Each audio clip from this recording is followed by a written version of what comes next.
there may be additional preps that are valuable or valid to your particular situation, your skill level, your environment. When adding to that baseline, what I like to do is just add what I call supplemental kits. They're supplemental in that they supplement that baseline kit, but they're more situation dependent. They may not be something you need all the time, but it's something that you should have available if that situation applies to you. And one of the most prominent examples of that is probably the urban supplemental kit.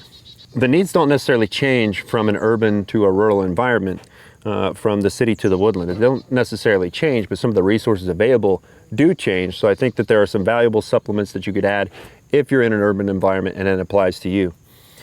So when we're talking about fire, and of course, you know, shelter and clothing choices, that really doesn't change. There's a lot of shelter in urban environments, probably more so than readily available shelter, more so than there is in the rural environments. But you know, the fuel resources are not quite the same.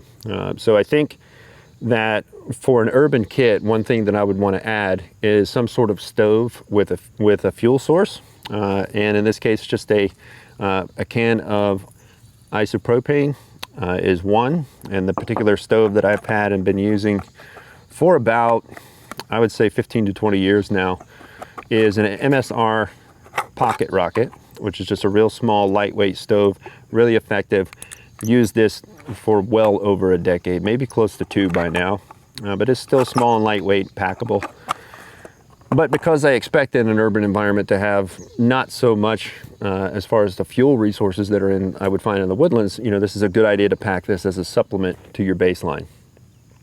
Then moving on to hydration, one thing that is probably available, especially on these large commercial buildings, is their external water spigots.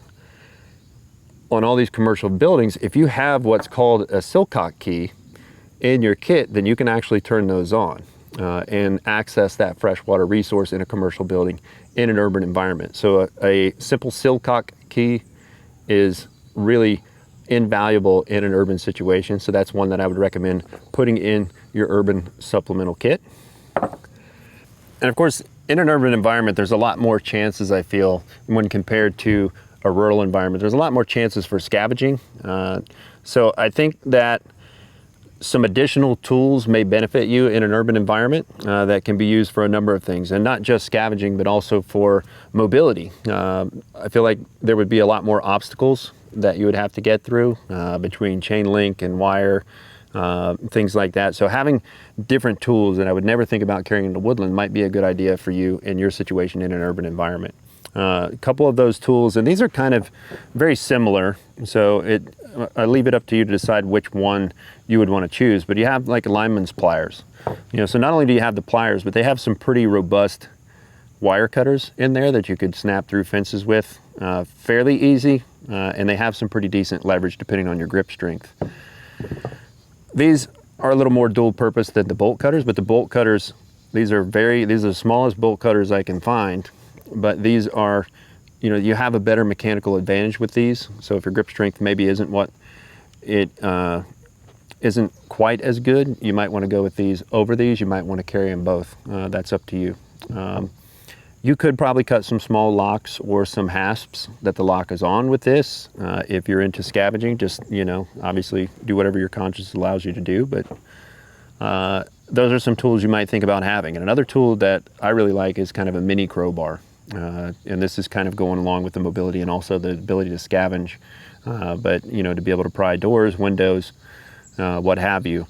Having something really small like that is something that might be valuable for you. So if I were to put together an urban kit, I would probably choose 2 or 3 of these tools to add to that kit. Another thing I'll say is in an urban environment versus the rural is, you know, depending on the state of the city you're in and what the catastrophe was, you know, there's a greater chance, I feel like there's a greater chance anyway, for a lot of things like sharp metal, a lot more hazardous dust in the air, rebar, name it. So like personal protective equipment, like just a simple pair of gloves might be a good addition. You may even go as far as to have like some eye protection, maybe even a respirator. That it really depends on what you really think is going to happen. And that probably would be a great idea to have stashed away somewhere.